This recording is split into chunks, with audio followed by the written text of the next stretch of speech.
Hello. My name is Raymond Dawes. This recording should be considered my last will and testament. It is intended for whomever takes possession of this house at 12874 North Pryor Road.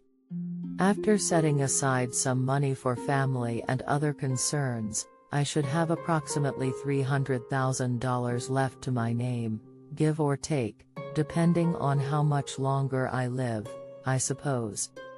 That should be about 3 times the appraised value of the house, and it will be given to you once certain services have been rendered.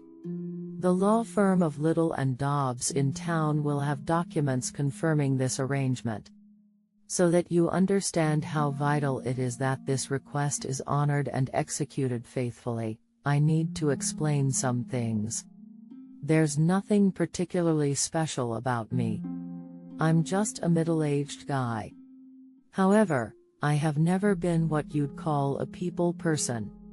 It's not that I dislike other people, for the most part, it's that I just don't identify with others very easily. As a kid, I didn't get excited about the things the other kids did. I didn't have fun the same way that they did. And now, as an adult, I still don't understand why people care about most of the things that people care about. I find small talk annoying, which invariably makes me come off mean or grumpy. I've kind of always been a grumpy old man, really, even before I started getting old. But like any grumpy old man, I also got lonely when everyone did what I asked and left me alone. Surprisingly, or maybe not, I've always been a staunch believer in the supernatural, ghosts in particular. There was never a time when I didn't believe, and these paranormal encounters have always met the majority of my companionship needs. I don't feel one way or the other about all the God and Satan drivel, but when it comes to ghosts, I have no doubts whatsoever. I grew up catching glimpses of them, or hearing them just around a corner. I used to think that it was my blind faith that allowed me to perceive them where other people didn't, but to be honest, that was probably just delusion. I think everyone catches a glimpse from time to time, but for non-believers those glimpses get explained away or ignored and forgotten. Not so for me. Having the opportunity to witness the dead and trying to interact with them has been my very favorite part of being alive. That's where this house comes in. It was around the time that I started making some real money at my boring accounting firm that I also started to give up on the idea of traditional family life. As you may have guessed, I have never been good at dating. Eventually, I started looking for a house just for me. Before long, a realtor led me here, and I fell in love with it immediately. I loved the things about it that would turn most people off. I loved how it's out in the middle of nowhere. I loved that it hadn't been occupied for decades, as the last resident died during World War II. It was well built and still in good condition, though there was a thick layer of dust and cobwebs everywhere. It was fantastic. The best part about the place was Mary. She was the woman who died here, and the place resonated with her. I felt her presence the first time the realtor ushered me in the front door, and I've felt it ever since. I was amazed and enchanted by how consistent she was. Spirits are fleeting, in my experience, gone almost before you know they're there. Not so here, with Mary. Even when I couldn't see or hear her, it was like the house itself was somehow overwhelmingly content. I quickly began researching her life and I was fascinated. Mary Erickson was a young woman who married her high school sweetheart, Bill, as so many did back then. They were madly in love. Bill built the house for Mary himself in anticipation of their wedding day. They moved in that night, preferring to honeymoon in their dream home. They'd lived here blissfully for 8 months when Bill was drafted by the Navy and called away to war. Tragically, Mary died unexpectedly in her sleep only a few months after Bill shipped out, though it's believed that it happened peacefully. She was found tucked into bed with a letter from Bill in her hand and a small, tranquil smile on her lips. The suspected cause was an undetected heart defect. In a strange way, it was a blessing. Only 2 weeks later, before he could possibly have received news of her death, Bill's ship was blown to Kingdom Come in the South Pacific. He died instantly. So, they both died believing that the best was yet to come, knowing they just had to hold on for a while and then they'd be together and happy once again, forever. And I think that's the best feeling, really, when you know something wonderful is coming and you only have to wait for it. Once it arrives, you might begin to find flaws with it, or get bored and take it for granted. But when it's on its way, it's still this perfect thing. That's how Mary felt when she died, and all these years later, it was like time had stopped for her and she maintained that wonderful feeling. She could be a little somber sometimes, as people get when the one they love is away, but mostly, when I spotted her reading a book or looking out the window, she just seemed content to wait. I heard her singing faintly or playing a song on the piano sometimes, and I could tell that the song itself was a memory. It brought him back to her. I envied them that, but it was a happy envy, if that makes sense. It occurred to me that I probably would not have enjoyed her company nearly as much if she was alive, if she were anything like most of the living. As a ghost, though, she was the perfect companion. She never asked me for anything, I didn't have to make small talk, she was just there and she kept my loneliness at bay. When I bought the place, I set about restoring it to its former glory. I made a point of sticking with the original decor as much as possible, cleaning and polishing and reinforcing as needed, never actually replacing anything if I could avoid it. I got the piano tuned. I could swear I felt her approval when I did these things. In all honesty, it was the best relationship I could have hoped for. Mary and I coexisted in our refurbished home for 3 happy years. Then, something terrible happened to a dear member of my family, my oldest niece. Was done to her, actually. I was unaware until our next family get-together, though I knew that she'd had a brief stay in the hospital. I could tell that something was very wrong. She was emotional, tense, and jumpy, not at all like her usual self. She made it clear that she didn't want to talk about whatever it was, but I felt compelled to find out. I've watched her grow into a lovely young woman, and while I'm unable to have a traditionally close relationship with her, I care for her deeply. If there was anything I could do to remove this cloud from over her head, I was damned well going to do it. So, I made quiet inquiries with her closest friends. Before long I had a good enough idea what happened and exactly who was responsible. Guy named Steve. Stephen Miller. At that point I was unsure as to what to do with this information.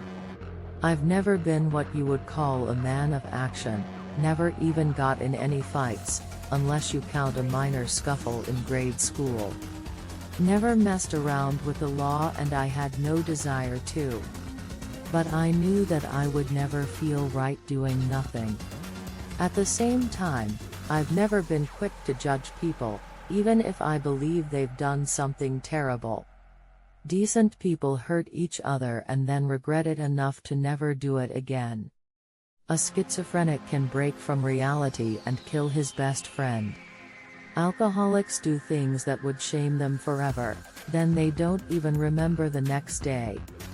Given the abhorrent nature of Steve's attack on my niece, however, it seemed unlikely that he would be repentant.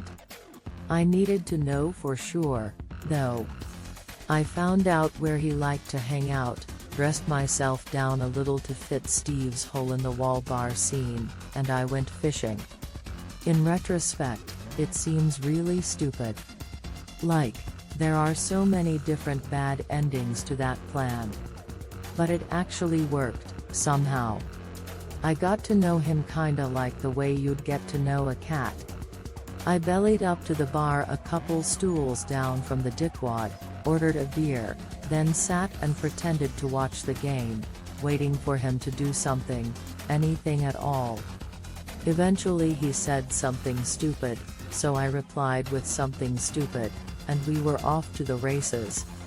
A few beers later, we were sitting side by side, and I was comfortable enough to tell him my stories. I'd thought up a couple of fake exploits that were basically about me being a piece of shit to women. I made them vague enough to not be disprovable, but with a few specific details to make them convincing. The idea was to see how he would react to someone bragging about stuff like that, and he did not disappoint. He smiled, I guess you could call it a smile, though it was more of a stupid smirk, and then he one-upped me. Several times. I could tell that his stories were the real deal, and probably only the tip of the iceberg. It was like being a terrible person was his playground job. As he drunkenly regaled me with his loathsome stories, my uncertainty vanished. I felt nausea squirming in my gut, and the coldest rage of my life. He had no remorse. He would continue to do these things as long as the world allowed it. I realized my facade was beginning to crack. I wasn't ready for that, so I made an excuse and said good night. As I drove home, I knew that I was going to murder him.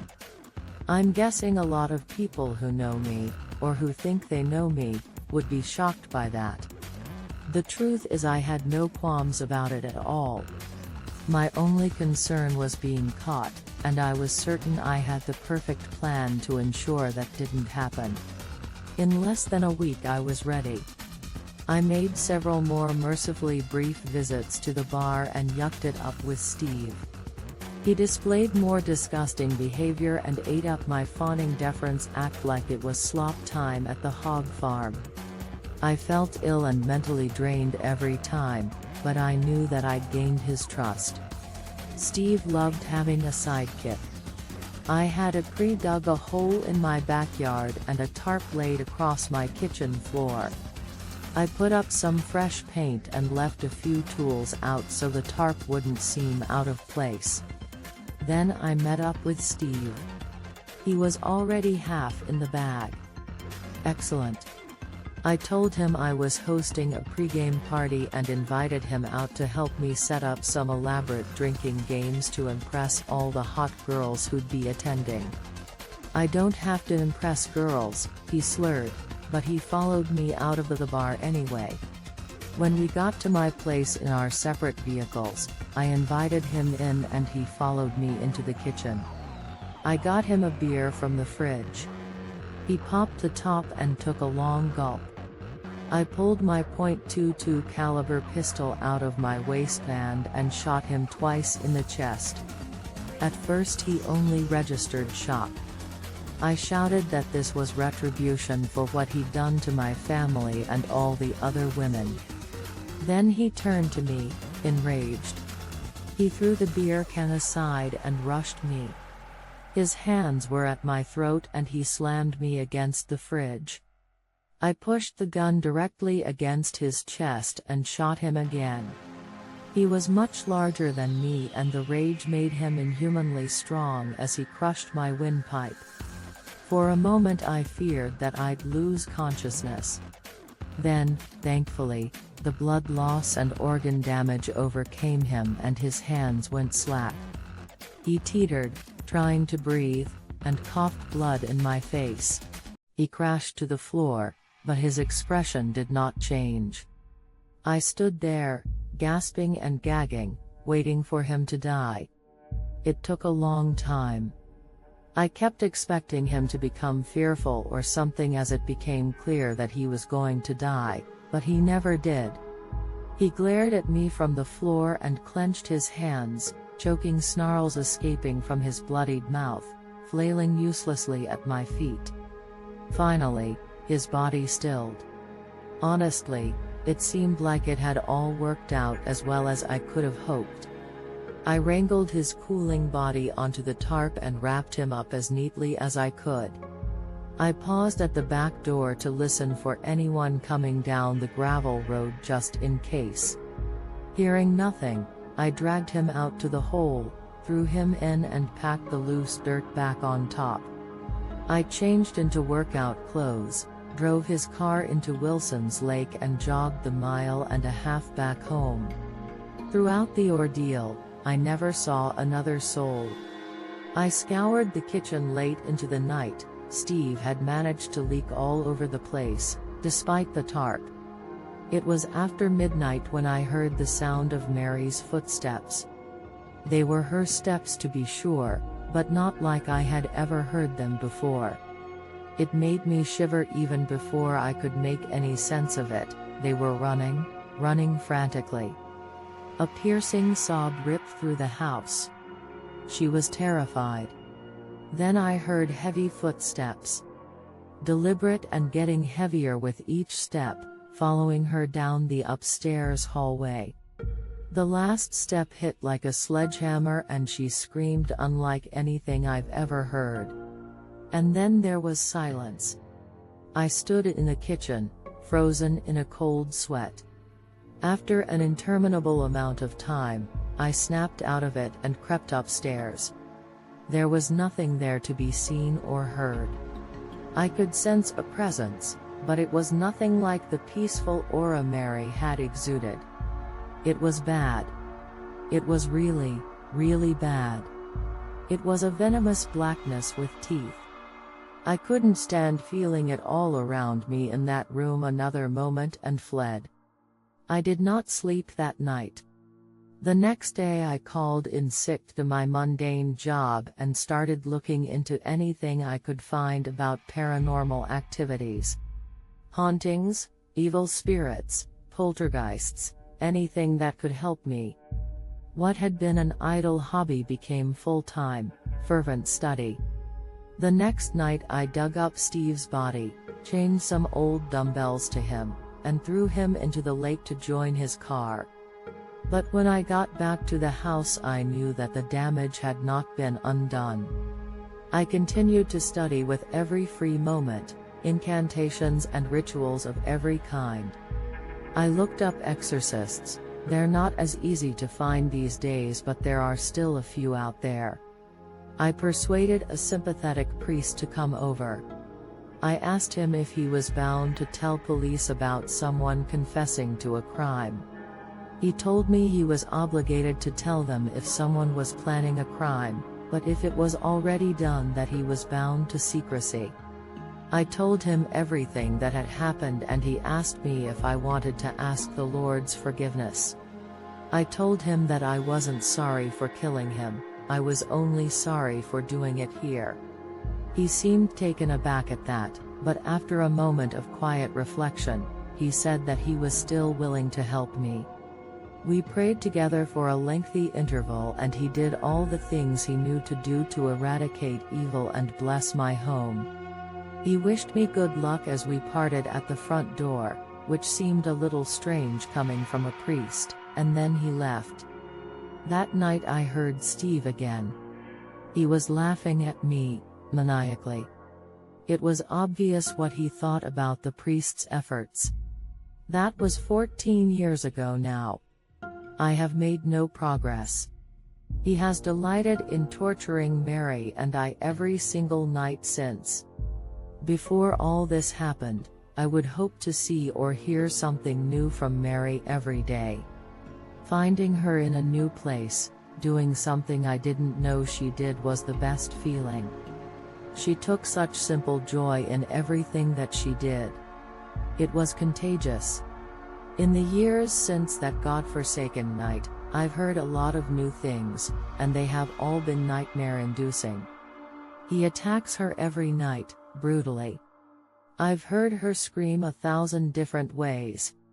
I've seen her stumbling naked down the hall, eyes blackened and blood darkening her long auburn hair. I've heard her choking, and miserable wails, and begging. I feel constant despair. Experiencing this is bad enough, but the fact that I know her misery is on me is unbearable. In my haste to do what I needed to do to avenge the horrific attack on my niece and to stop that monster, I invited the monster into her home, her sanctuary. And I have trapped her with it. There is nothing more important to me than a clean conscience and an end to this hell. However, it has become clear to me that what I must do to absolve myself is not something I can do while I'm alive. I can't be certain that I can do it as a dead man, but it's my only remaining hope. I don't have the will to end my own life. I've made a few pathetic attempts, but I just couldn't force myself to follow through. I do seem to be aging more quickly now, though, and that is fine with me. I have taken steps to ensure that whenever I die, however I die, it will be here as I no longer leave. I took early retirement, became a recluse in my home, and cut off regular contact with my family. I never told them what I'd done and don't want them to ever see me this way. I pray that when I die, I will be able to remain anchored here, and that I will be strong enough to defend her, and to restore the peace that I stole from her. This is where you come in. I don't know what state the house will be in when you find it, the vibe it'll emanate. But, if you have an open mind and an open heart, it will not take long for you to perceive it for yourself. If it is, as I hope, a place of peace and contentedness again, then please just take good care of it and enjoy it, or sell it to some happy old couple who can appreciate it as I did once. If I have failed, if this is still a place of suffering, then I must demand that you burn this house to the ground. Spare nothing. See to it that every timber is ash, and turn the earth up over it. If she cannot exist here in peace, then she must be set free to whatever the next stop for her soul will be. I don't know what that is, but without a doubt, it's better than this tortured existence. I owe her at least that much. In truth, I owe her a great deal more, but if that is the best I can do, then so be it. For your faithful assistance in this matter, in addition to the monetary rewards, you will have my sincere and eternal gratitude. Yours respectfully, Raymond Dawes.